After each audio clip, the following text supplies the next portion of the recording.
Muy buenos días. Estamos a jueves y nuestra lectura hoy es Esdras 8 del 1 al 23, pero no vamos a leer porque tenemos una serie de nombres que podéis leer tranquilamente en casa. Quiero resaltar el versículo 15. Los reuní junto al río que corre hacia Abá y acampamos allí 3 días. Observé que había gente del pueblo y sacerdotes, pero no hallé ningún levita.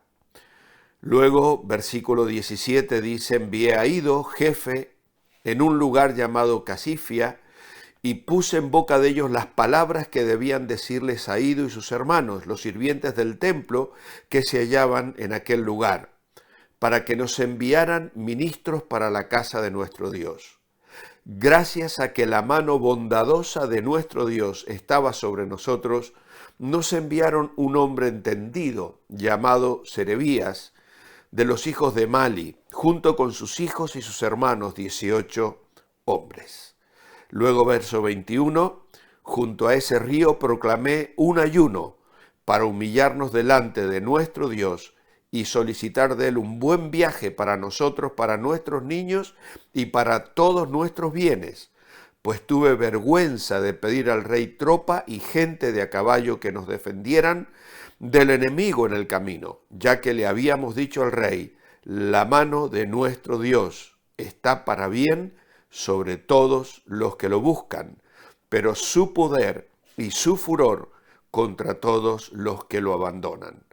Ayunamos pues y pedimos a nuestro Dios sobre esto, y Él nos fue propicio. Es interesante considerar en cuántas situaciones aparece en la Biblia un tiempo de 3 días. Seguramente recordaréis las palabras del Señor acerca de una experiencia similar a la de Jonás, que estuvo 3 días y 3 noches en el vientre del pez. Pero si vamos al Antiguo Testamento, vamos a recordar a Josué, por ejemplo, llamando al pueblo de Israel a una preparación de 3 días antes de cruzar el Jordán. Y así en distintas ocasiones nos encontraremos precisamente con este planteamiento de los siervos de Dios. 3 días. Aquí sirven para que Esdras note la ausencia de los levitas. Eran imprescindibles para la tarea espiritual que él se proponía realizar en Jerusalén. Iba a ser un viaje de 1500 kilómetros y iba con el propósito de restaurar la vida espiritual de la nación, pero necesitaba gente que trabajase y gente preparada en estos aspectos de consejería espiritual. Al igual que las listas del capítulo 2 de Esdras, esta enumeración de los que volvieron pone el énfasis en la gracia de Dios. El Señor conservó al pueblo de Israel durante su exilio para que pudiera regresar a la tierra prometida. Los 2 primeros nombres que aparecen en esta lista corresponden a jefes de familias sacerdotales que descendían de Aarón. Fines era uno de los nietos de Aarón y Tamar era el hijo menor de Aarón. La tercera persona de la lista, Atús, era de la casa real de David. Estos 3 hombres pusieron énfasis en la restauración del liderazgo de David y de Aarón en Israel. A los 3 líderes les sigue una lista de 12 grupos de los que volvieron con sus líderes. Estos mismos nombres aparecen en la lista de los que volvieron bajo el gobierno de Zorobabel en Esdras capítulo 2. El hecho de que se enumeren 12 grupos podría ser una coincidencia, pero lo más probable es que fuera una representación deliberada de las 12 tribus de Israel. Además, simbolizaba la reunificación de la nación bajo el liderazgo que había sido señalado por Dios. Ahora, si vamos al libro de Ezequiel, en el capítulo 37, versículo 15 al 28, vamos a ver allí lo importante que era esa reunificación bajo el liderazgo davídico para los que estaban exiliados. Dice allí, haré de ellos una sola nación en la tierra. Era una promesa que el Señor había hecho para su pueblo. Y en este sentido nos va a dar una indicación de que la nación a la que el Señor Jesucristo vendrá y la nación que hoy reconocemos como el pueblo de Israel estaba conformada por representantes de aquellas tribus que habían sido absorbidas, diríamos así, por Asiria, que les había llevado cautivos 150 años antes del cautiverio babilónico. Aunque los registros y las genealogías se perdieron con la destrucción de Jerusalén, Dios se ha guardado de que de todas las tribus hoy estén representadas sin duda alguna en el pueblo de Israel, en el que Dios pronto habrá de cumplir las promesas que le hizo al rey David. Ahora bien, notemos aquí la demora.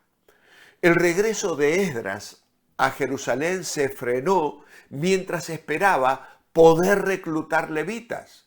Dios había llamado a estos hombres a un servicio especial y aún así pocos estaban dispuestos a ofrecerse cuando se necesitaron sus servicios.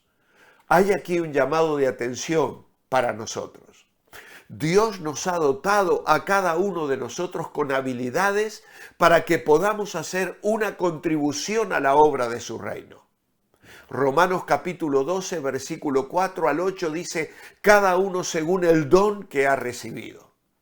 Y se va a hablar allí de la necesidad de ministrar a los demás conforme a la fe y al don espiritual que Dios nos ha dado. No esperes a ser reclutado. No esperes a que vengan a buscarte. Busca oportunidades para alistarte voluntariamente, para presentarte y decir, contad conmigo, aquí estoy, quiero servir al Señor. No obstaculices la obra de Dios por falta de disposición. Pedro dirá más tarde en su capítulo 4 y versículo 10, cada uno según el don que ha recibido, ministrelo a los otros como buenos administradores de la multiforme gracia de Dios. Los dones espirituales que tienes no te pertenecen, no son para tu gloria o uso personal, son para el bien del pueblo de Dios. Y Dios movió sus corazones para que se unieran a la expedición. Un buen grupo de aquellos que se ocuparían en las tareas del templo, tareas que ya habían sido en su día asignadas por el rey David. Ahora, qué entusiasmo debió tener aquella gente al regresar al lugar original del ministerio para el que habían sido separados generaciones atrás. Luego Esdras nos da un ejemplo de su debilidad ante la tremenda responsabilidad que él asumió ante el rey. Llamó a un ejercicio espiritual de dependencia de Dios por medio de la oración y el ayuno.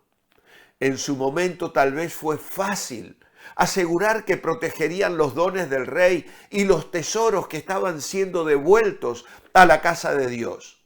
Pero ahora llega el momento de emprender la realidad de los peligros del viaje. Y no le parece lógico solicitar una guardia cuando había afirmado al rey que Dios les había de proteger. Alan nos habló el domingo acerca de la cantidad de millones de euros que conformaban el tesoro que el rey y sus administradores habían dedicado para la casa de Dios en Jerusalén. Esdras y el pueblo viajaron aproximadamente 1.440 kilómetros a pie. El viaje los llevó por un territorio difícil y peligroso y duró aproximadamente 4 meses. Oraron para que Dios los protegiera y les diera un buen viaje. Nuestros viajes tal vez hoy no sean tan difíciles ni peligrosos en la actualidad como lo fue en el tiempo de Esdras, pero debemos reconocer nuestra necesidad y pedir a Dios su guía, su protección y su bendición. Siempre cuando mi padre emprendía algún viaje, comenzaba a cantar una canción que precisamente hablaba acerca de esto, de que Dios venía con nosotros en el coche y pedía al Señor su cuidado y su bendición. Antes de hacer todos los preparativos físicos para el viaje, vemos que Esdras se prepara espiritualmente.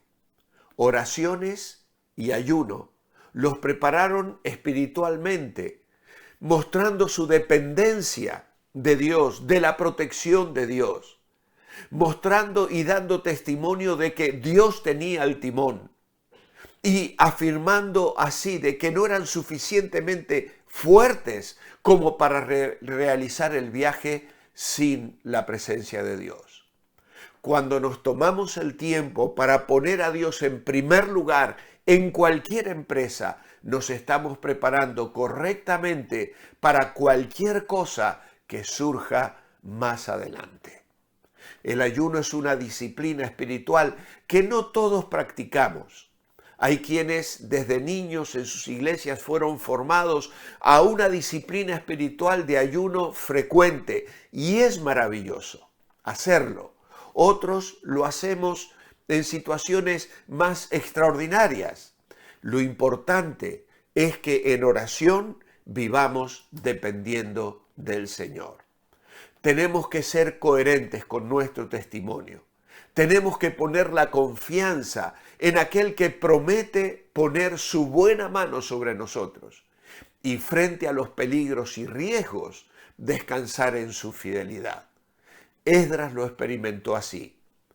Como reflexión personal en esta mañana, cerramos nuestra meditación diciendo que Esdras conocía las promesas de Dios de proteger a su pueblo, pero no las dio por concedidas.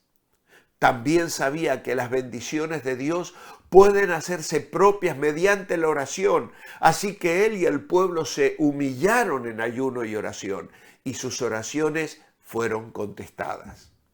El ayuno los humilló, porque al pasar un tiempo sin comer, les recordó su completa dependencia de Dios.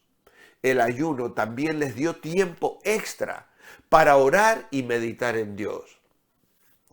Frecuentemente oramos sin reflexionar y de manera superficial. La oración seria, por el contrario, requiere concentración. Nos pone en contacto con la voluntad de Dios y realmente nos puede cambiar.